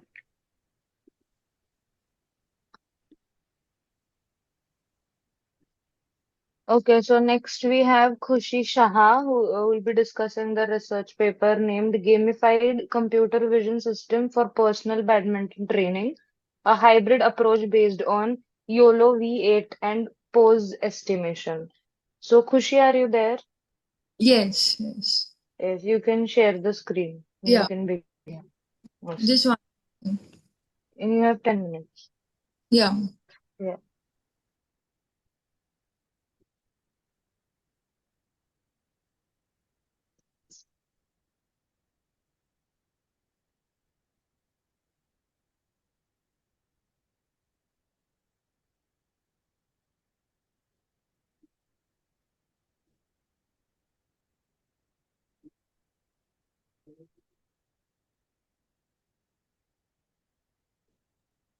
Yeah, can you see the screen?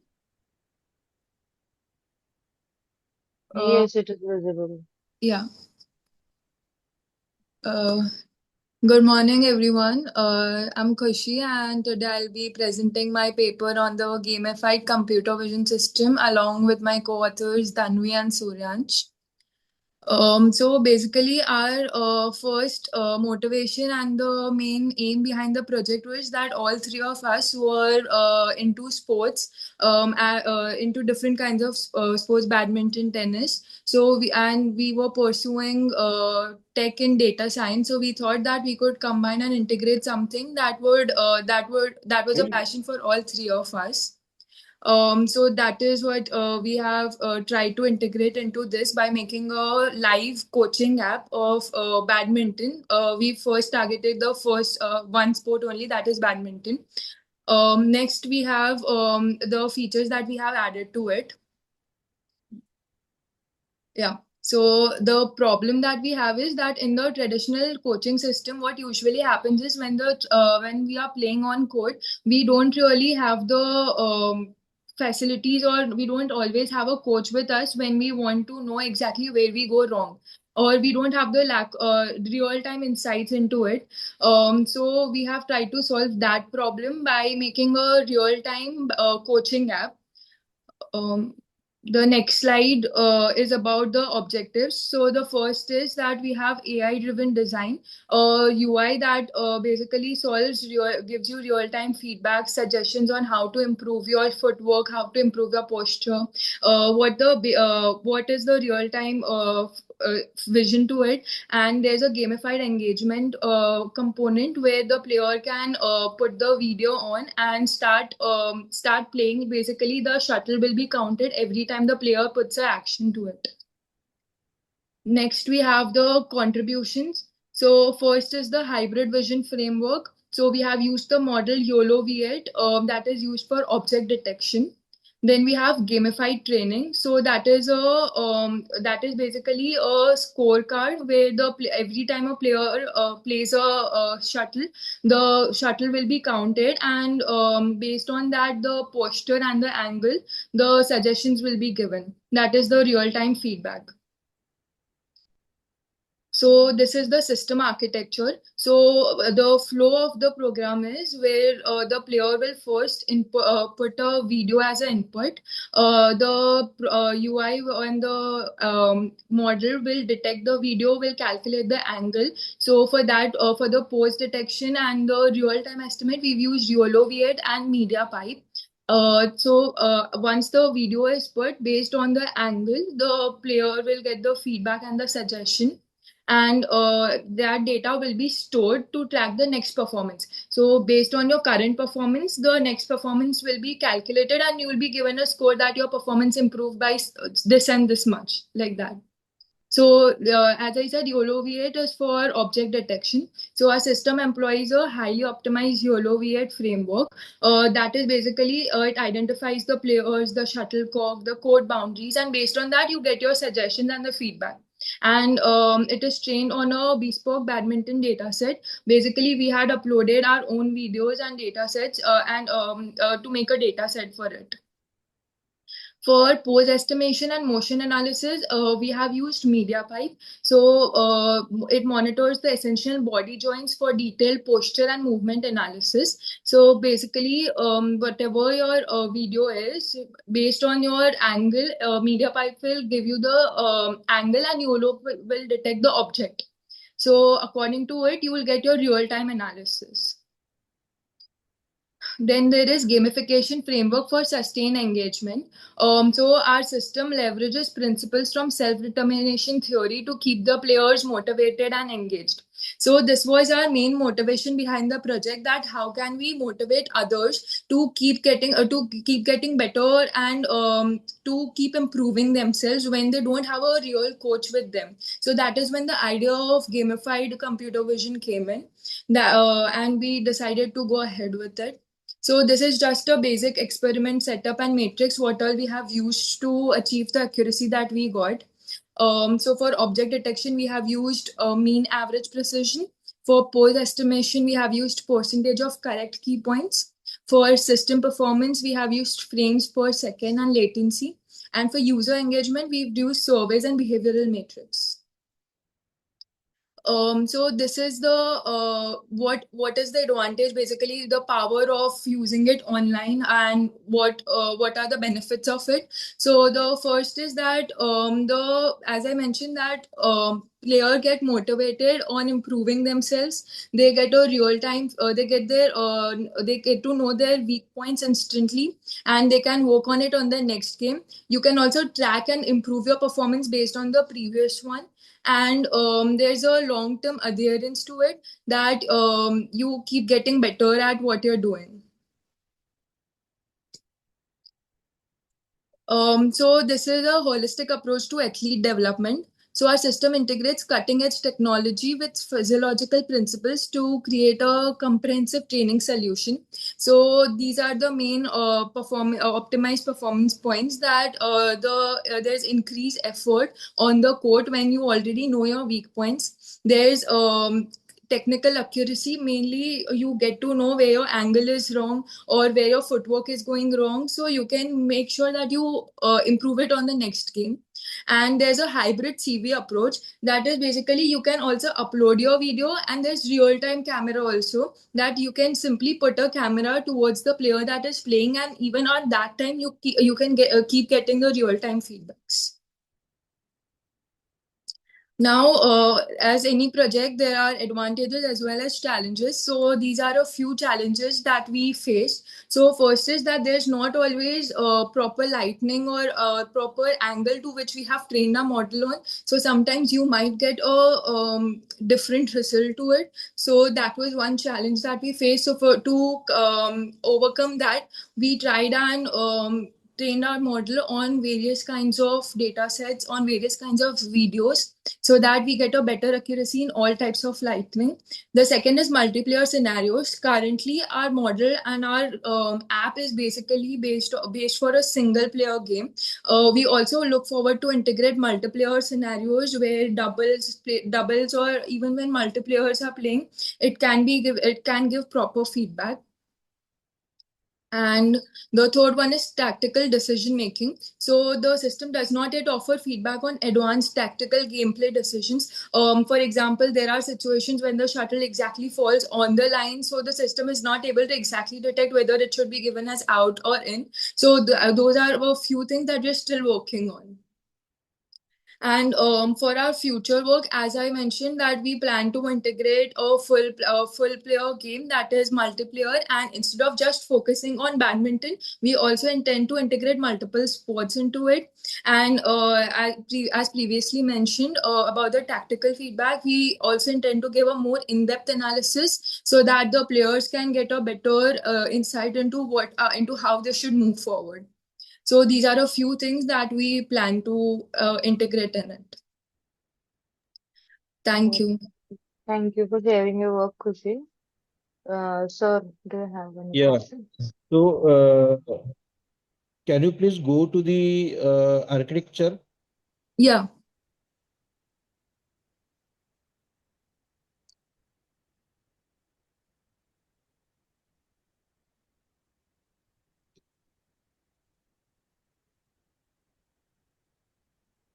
Is this particular research paper you have made?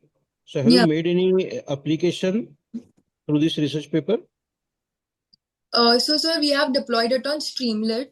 And on Streamlit, we are basically, we have 6 different pages to it. In that, the first is real-time feedback where you upload your video and you can get insights into your posture angle, what should be the ideal angle for a smash, and your current angle. So based on that, it will give you a feedback that whether it is a good shot or it is a bad shot or how you can also improve to it. So that So, is is it giving real-time situation, yes, it is real time. real-time feedback? Yes, Okay. it is real time. Now, tell me, what do you mean by gamification layer? Yeah, so gamification layer was that we have added a game mode AI. That is, our page is called game mode AI. So basically, in that, a person can put on their webcam. That is when a person is playing live, and they can just simply start doing the action of hitting a shuttle. So every time you hit a shuttle, you get a point, you get a reward, and every time you miss a shuttle, the count decreases and your score decreases. You can set the number of shuttles, for example 5, 10, 15, whatever. So after you complete your given number of shuttles, it will it will compare your performance with the previous one, and it will give you an in-depth analysis of everything and how much you have improved, how much your performance has declined, where you can improve it. And there's also calendar for it, that on this particular date your performance was this much and today it is this much. So the player can easily get a analysis of how they have improved, how much they have improved, and more importantly, they get to know exactly where to work on. Okay. And what is your future announcement through this research paper? Yeah, so our future main aim is to integrate, to make it multiple sports. Currently, it is just one sport, that is badminton. But we plan to integrate more sports in it, like cricket. Pickleball is something that is trending right now. So we plan to integrate it and make it a multi-sport application rather than just a badminton application right now. Okay. It's good study. Thank you so much. Thank you, sir. Also, to add up, me Really, myself as a badminton and pickleball player, this is a yeah. very useful approach. Yeah, Yes. Really interesting. thank you. Yeah. So, up next, we invite Sonali Patil ma'am to share her work named Gesture Analysis in Video Proctored Environments. So, Sonali ma'am, are you there in the meeting? Hello, Hello, ma'am. I'm Palak Patil. She is our academic guide and we'll be presenting our research paper today. Oh, Okay. fine. Okay, fine. Yes, so good morning. You can I share am, your screen first. yes.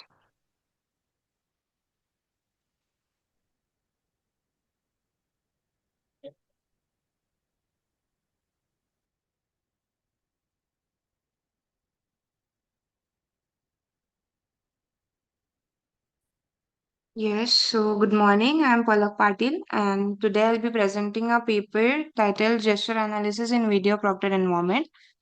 This work is carried out by our team Rajnandini Sakshi from the Department of IT from ICTCS Pune, and and Sonali Patil is our academic guide. Our research focuses on using AI-based gesture analysis to improve academic integrity in an online examination. So, online examinations have become widely adopted because they are flexible and easily accessible. However, maintaining academic integrity in an online environment is a major challenge here. So, manual proctoring requires continuous human supervision, which is inexpensive and not scalable. And on the other hand, many existing automated systems fail to detect complex or suspicious activities or behaviors. Hence, there is a strong need for an real time, accurate, and scalable AI based proctoring solution which motivates our work. So, as we all know, like with the rapid growth of online education, issues such as cheating, impersonation, and off screen assistance have increased. So, traditional proctoring approaches are either intrusive or inefficient. So, gesture analysis helps by observing nonverbal cues such as eye gaze, head movement, lip movements, attention loss, etc. Recent advances in computer vision frameworks like MediaPipe and OpenCV allow these gestures to be tracked accurately in real time, making them suitable for online exam monitoring. So, the primary objective of our system is to automatically detect the suspicious activities during an online examination. This includes tracking the eye movement, head pose, hand gestures in real time. And our key contribution is the dual view AI based proctoring system consisting of a candidate interface and also an invigilator dashboard, where the invigilator can also view the students during the examination, and they can also have the recorded video sessions of the students post exam. And the system is lightweight, modular, and scalable, which makes it suitable for integrating it with existing exam platforms. Our uh,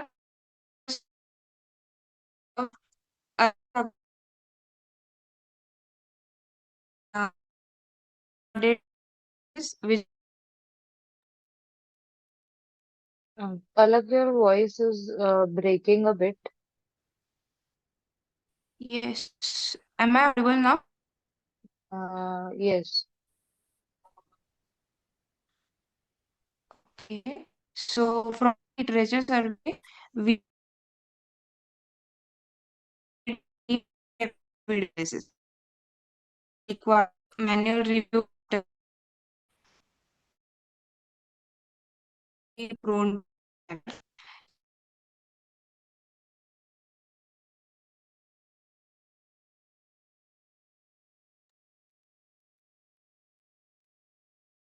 Palak, your voice is completely cracking. Can you recheck with your internet connection, please? Hello, ma'am. Yes. Actually, I'm Raj Patil. Can I Yes, you continue? can continue. Yes, you can continue. Okay. So, this is the literature survey. So, from our literature survey, we observed that early proctoring systems relied heavily on pre-recorded video analysis, which requires manual review after the exam. This approach is time-consuming and prone to the human error. Recent studies focus on live video proctoring, where AI modules analyze video streams in real time. Gesture analysis combined with media pipe based facial landmarks significantly improves detection accuracy while maintaining low computational overhead.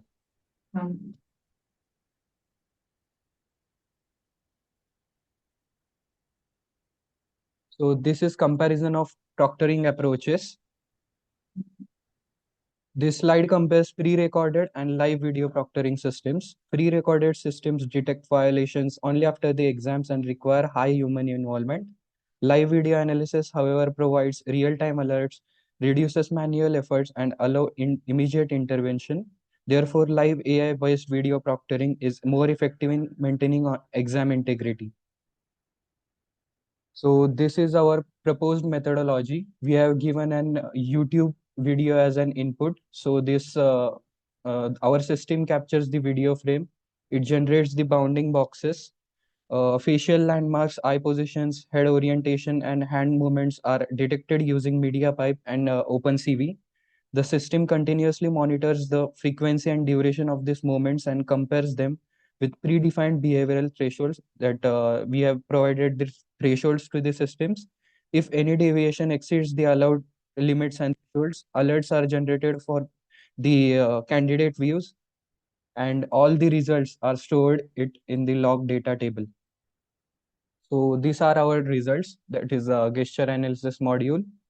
The eye movement module tracks gaze, directions, and identifies off-screen focus, which helps detect attention loss. The head movement module monitors yaw pitch and roll angles to identify excessive head rotation. The hand movement module tracks gesture frequency and suspicious positioning using media pipe and hand landmarks. Together, this module ensures reliable detection of abnormal behavior. So this is the alert system and dashboard. There are two views, that is invigilator dashboard and candidate view. So in the invigilator dashboard, there is a count log where all the results are shown, and the candidate view where the alert system is warned when the thresholds are exceeded. So these are the result analysis. The system was tested using a reference video under controlled lighting conditions. Our system successfully tracked eye movements, head rotations, and facial landmarks with stable bounding boxes. The moment count analysis shows that high eye movement frequency corresponds to normal reading behavior, while head movements largely remained within acceptable thresholds. Overall, our system has achieved approximately 90% accuracy with the real-time alert generation and consistent tracking performance. So these are the advantages and applications. Advantages is non-intrusive monitoring, real-time alerts, scalable and lightweight, low false alarm rate. That is, our system is highly accurate, and we can use our system in the online exams, competitive tests, and etc. So this is the conclusion. To conclude, this paper presents an AI-based gesture analysis system for online exam proctoring using the MediaPipe and OpenCV libraries. The system effectively detects suspicious eye, head, and hand movements while maintaining the academic integrity. In future, this work can be extended by integrating cloud-based monitoring, multimodal biometric analysis, and improved robustness under varying environmental conditions. Thank you. Okay, now there is one question from my side. What are the APIs you have used for this particular proposed research work?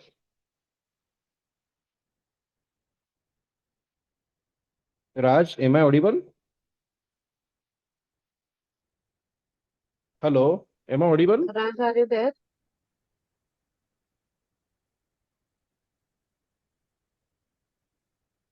He's there in the meeting actually. Raj? Okay. Hello. Yes, Palak. Yes, we are working on it. Till now, we only have the idea and some of the part of our implementation. And in future, we are going to integrate all the APIs for this project. So actually, you have shown some pictorial work is there. Okay, go back. Yes. Show these pictures. Yeah, these are the some pictures which you are going to find out the particular eye or head movement, right? So is it Yes. a real working pictures, or you have just put it over here from Google? No, sir, it was the video, and we have Mhm. given here the screenshots from our output screen. So these are the real-time video? Yes, it was not a real-time video. It was a pre-recorded video which we Mm-hmm. took for the examination, and using the Python libraries, we have detected those movements of the eyes, and we have also given Mm-hmm. the threshold over it there. And the bounding boxes detect the position of the head. If the face moves out of the green box, then it is one of the suspicious activities. So we are giving the alert to the candidate view, as in like that. Okay, fine. Thank you. Yeah. Thank you, sir. Thank you. Thank you, Palak and team. So here we have the last presentation for today. Yes. Mm, Excuse me. Am I Yes, audible? yes, I'm Rajanandini actually from the previous team. yes. Uh, Actually, sir asked about what APIs we have used. So MediaPipe and Yeah. OpenCV we have used here. Mhm. And MediaPipe actually it is used for capturing the video frames, and OpenCV is used to give the proper facial landmarks to to analyze the head and eye movements. And as we have seen in this research PPT that we have been used that pre-recorded video, but now we are also working from the webcam, which actually takes the video frame from the candidate, and we are analyzing the head and eye movements in real Okay, time. fine. Yeah, thank you. Yes, sir. Thank you. Okay, so the last presentation we have with us Hasrat Boparai to present the paper titled Privacy of Minors in Deepfake Era, a comparative study of India, the US, and China. So, Hasrat, are you there? Yes, ma'am. Am I audible? Yes. Yes. You Just give can me a share your minute. screen. Yes, Yes. yes. Is screen visible? No, it is not visible yet. Just a minute. Yes.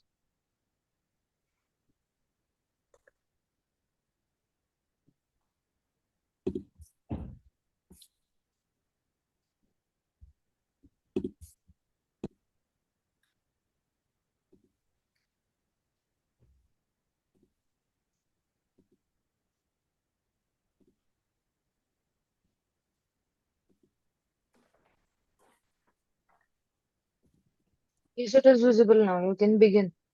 Okay, all right. You have 10 minutes. Is the presentation visible? Yes. Okay. So a very good morning, everyone. My name is Hasrat Boparai, and I'll be presenting this paper. My co-authors are Dr. Rajinder Kaur, Dr. Gurjinder Singh, and Seerat Gill. It is my privilege to present our study titled Privacy of Minors in Deepfake Era, a comparative study of India, the US, and China. So, this work interrogates the intersection of synthetic media, evolving digital vulnerability, and the adequacy of contemporary legal architectures in safeguarding the privacy and dignity of minors. Deepfake technology has rapidly transitioned from a technical novelty to a profound social legal challenge. Powered primarily through adversarial networks, deepfakes allow the seamless fabrication of visual and auditory identities.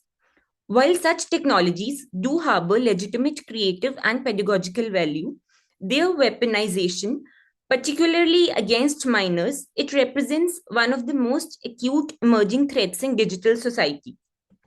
So, minors occupy a very unique legal position. They are among the most visible participants in the digital ecosystem, yet they possess reduced capacity for informed consent and heightened exposure to exploitative synthetic content.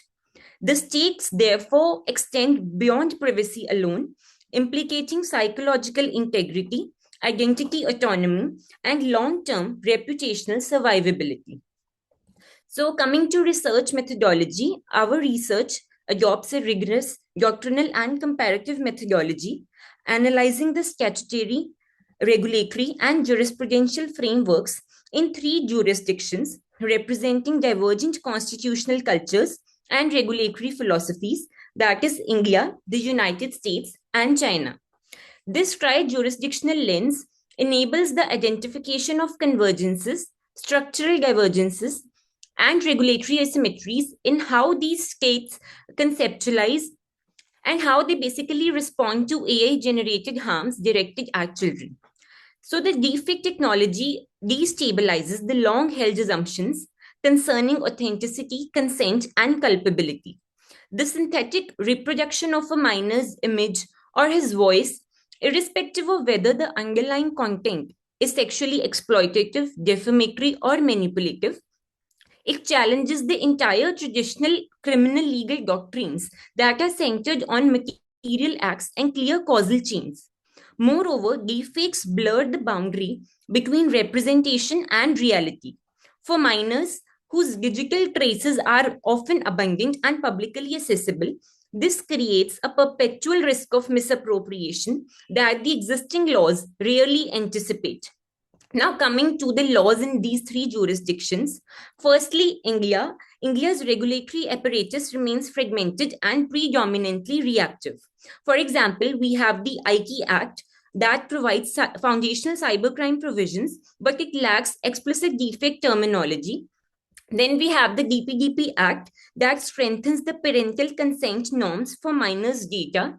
Then we have the POXO Act that criminalizes both real and morphed child sexual imagery, positioning India strongly in the domain of CSAM. Additional frameworks pertaining to protection of children in digital ecosystem include that the National Commission for Protection of Child Rights has issued certain guidelines for the safety and to create awareness among children, parents, and schools. The NCERT has also released a handbook on safe online learning in the times of COVID-19. Then institutionally, India possesses a multi-layered enforcement ecosystem, including the Computer Emergency Response Team, grievance appellate committees.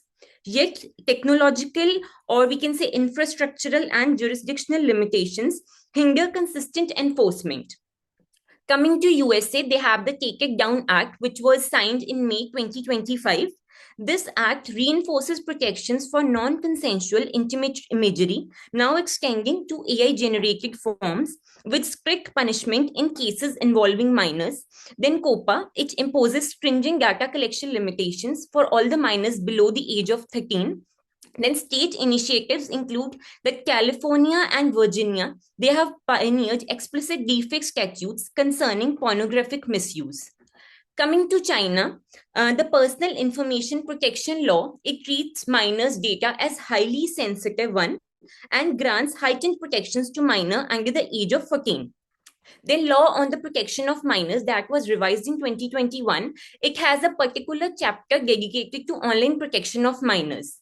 Then provisions on deep synthesis services of 2023, they mandate real name verification, mandatory synthetic content labeling, then AI generated content labeling measures that have become effective since September 2025, they create nationwide labeling measures. Now, coming to the challenges and recommendations, I will briefly speak about the major challenges in enforcing laws against deepfakes. Firstly, jurisdictional complexity is a very serious challenge.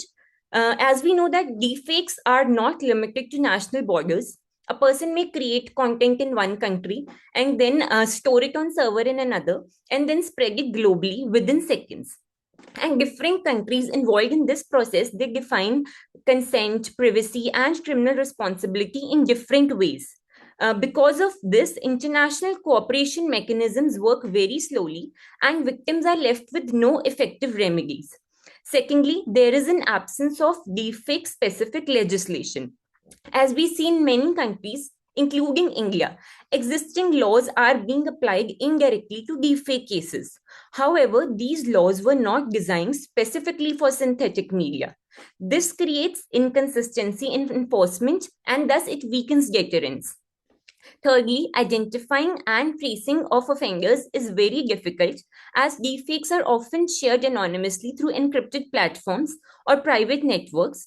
Even when the harmful content is removed, it is frequently re-uploaded.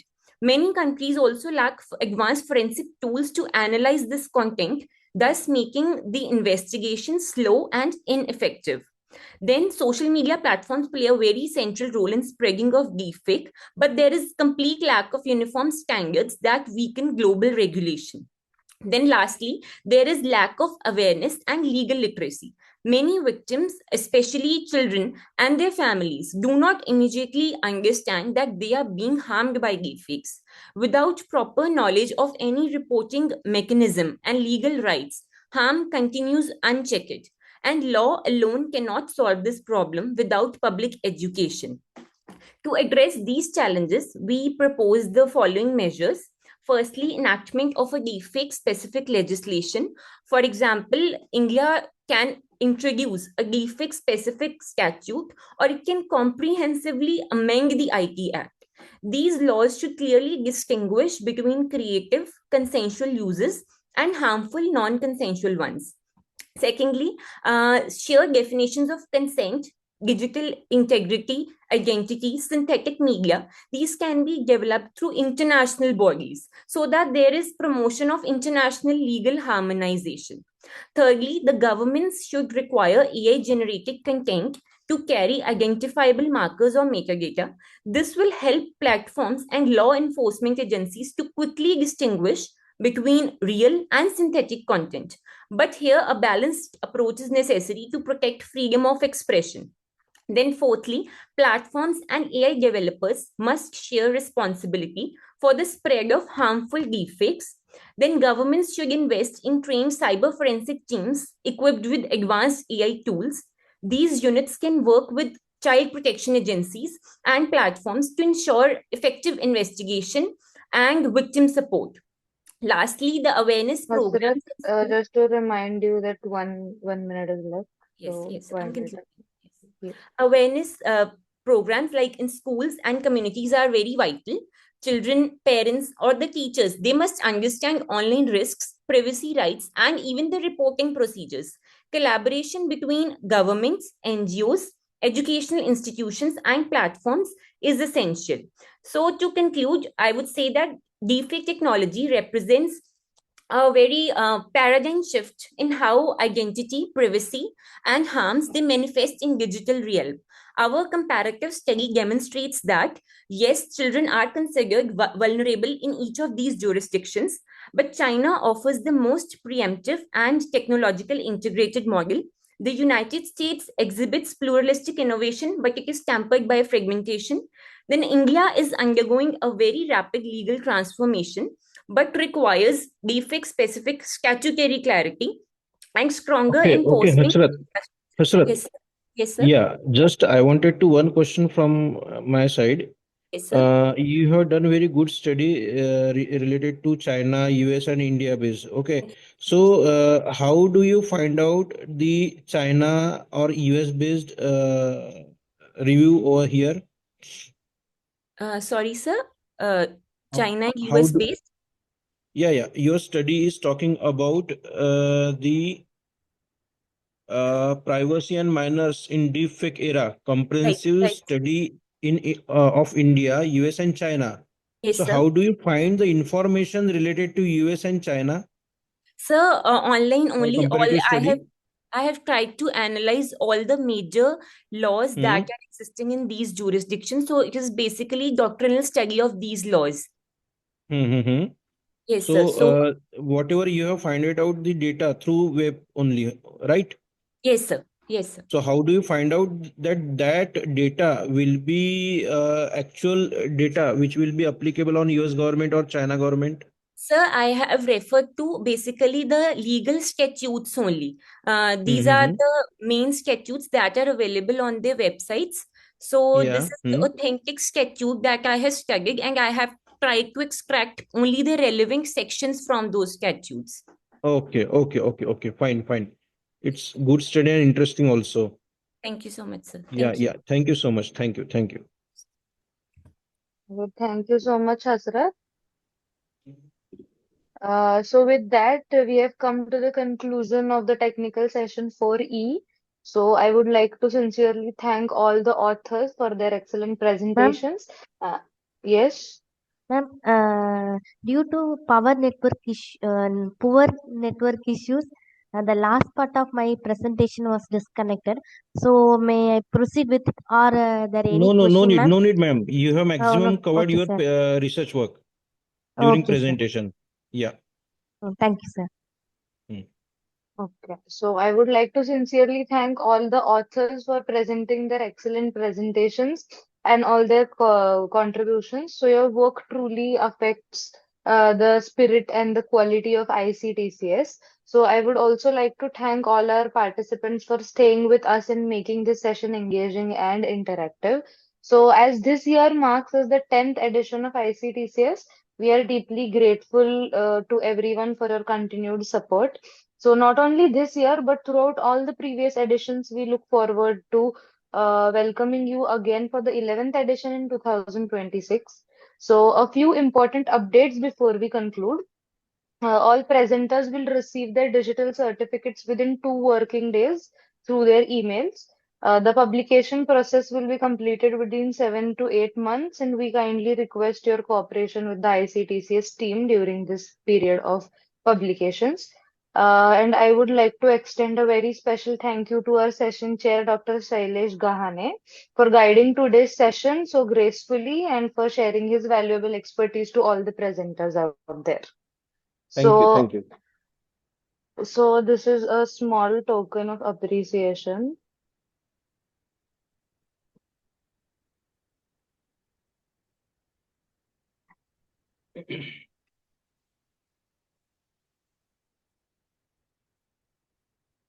Yeah, so this certificate is a small token of appreciation on behalf of the team ICTCS and the Global Knowledge Research Foundation and partners.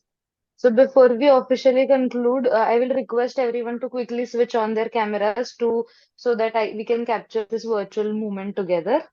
So everybody, please switch on their cameras.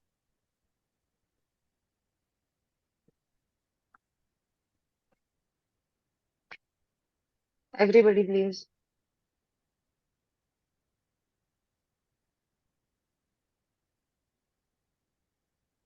Om, Palak, Payal.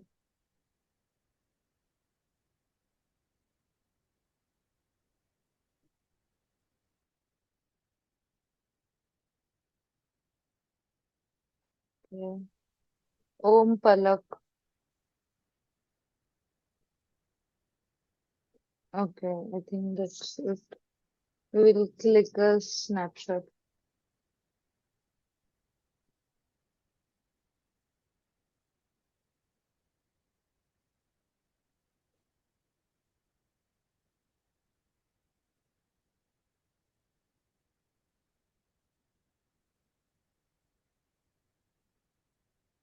Yes, okay. So thank you all for your valuable presence. Take care, everybody, and we look forward to seeing you in the next session. So thank you, everybody. Thank you, Shailesh, sir. Yeah, thank you. Thank you so much, sir. Yes.